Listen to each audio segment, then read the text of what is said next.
Thirikari ni thiete na mbere na gutacukia makinya ma kuhingia kiraniro ya gukuria ruhonge rwa iganda.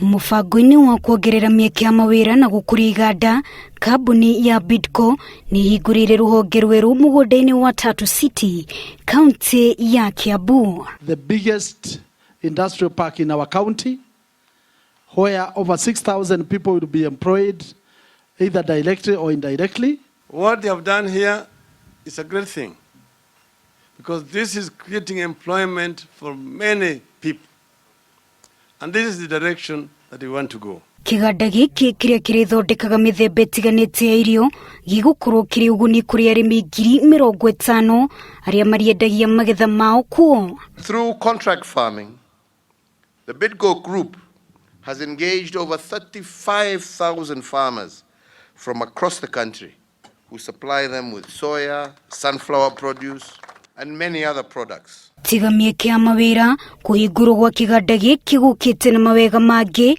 amu thirikari ni iranire kwararamia barabara ya Eastern Bypass niguo kuthia ukinyaniria wa mirigo kuma kuri kambuni ino. That already, Your Excellency, you have instructed for the dualling of the Eastern Bypass, so that goods and services from industry in this area can find their way to the SGR and to exit from here in a much more faster and cost-efficient manner.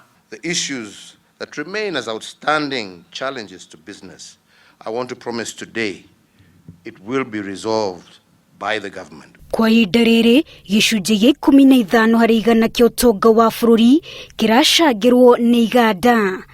Ukuria wa iganda ni kimwe gituginya cia uthii wa nambere kiria riu thirikari yoete noritu, na rugendo ruru rwa kuruguria iganda hamwe na kwarahura iri hagukite ni rutanyitwo gucangira hanene hari ikumbi ria wonjoria ria bururi. Wanjiru Meta, Inooro TV, ndi mwena wa Tatu City, kaunti ya Kiambu.